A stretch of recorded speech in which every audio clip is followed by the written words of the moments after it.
I will record this. This is 422. Okay, so the first two are just ideal gas law problems. PV equals nRT. This is your ideal gas law and stoichiometry of gases quiz. So it says PF gases, not of gases, and I should fire my typist.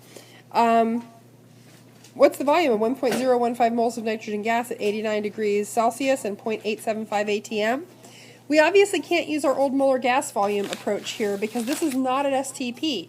So that 22.4 liters of gas per mole at STP does not apply. We have to use ideal gas law. So you need to list your variables, PV, nRT, and we have all of these. 362 Kelvin.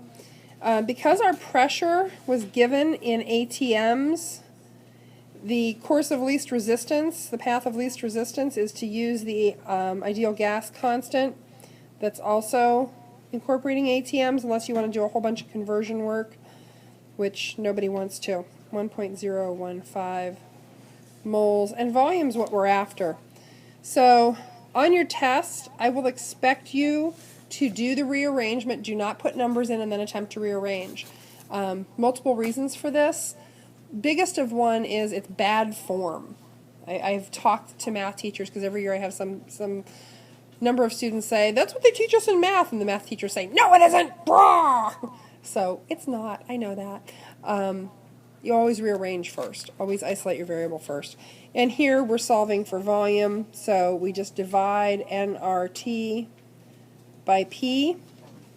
I'll spare you the plugging everything in. The raw answer you get is 34.475, etc. liters, and with 2 sig figs, which is what you had, you get a volume of 34 liters. Okay. So most people did pretty well on that. A few people had like really bizarre little, like either a decimal shift or, you know, everything was set up correctly, but then something happened in the calculator. If that happens, just be careful on the test. Okay, number 2, same kind of problem. It's just another ideal gas problem, but now we're looking for temperature. So at what temperature will 2.5 mole sample of helium gas occupy 726 liters if the gas is under 825 torr of pressure? So VPN RT, temperature is what we're looking for. Because we're given pressure in torr, path of least resistance, ooh, that's terrible, 62.4, is to use the correct ideal gas constant. A few people did mix their ideal gas constants. You have to make sure those units match, or you're not going anywhere with this.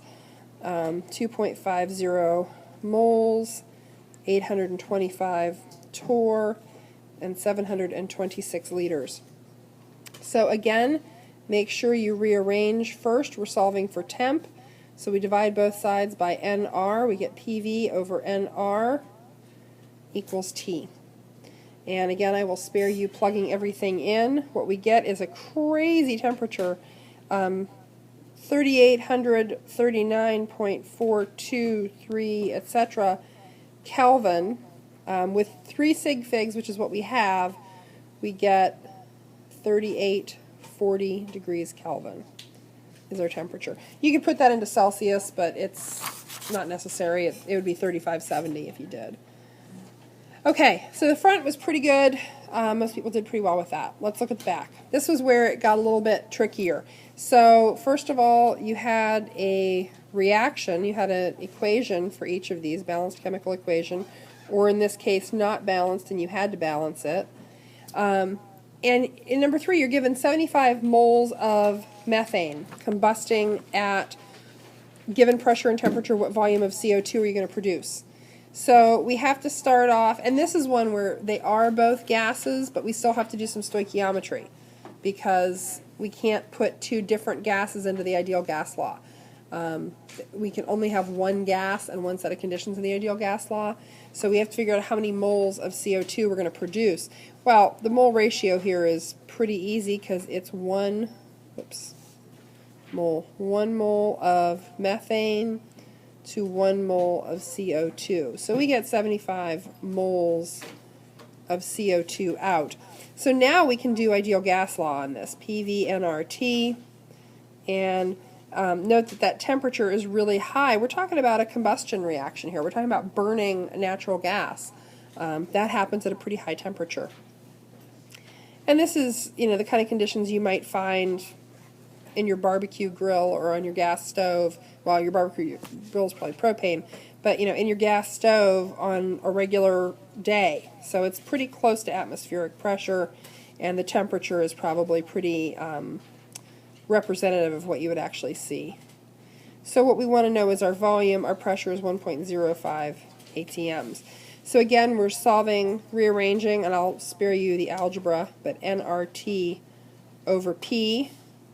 When we plug it all in, we get 8,479.757, etc. liters of CO2. So with sig figs, our final volume of CO2 is 8,480 liters. Okay. These are the ones that were a little bit trickier because of having to do that stoichiometric conversion first. Number 4 was definitely by far the most challenging and the one that more people had a problem with than anything else. You're given a mass in grams of a metal, and you have to figure out a volume of a gas that you're going to require.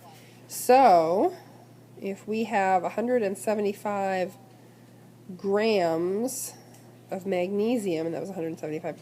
We will talk about it a little bit more tomorrow. Have a wonderful rainy day.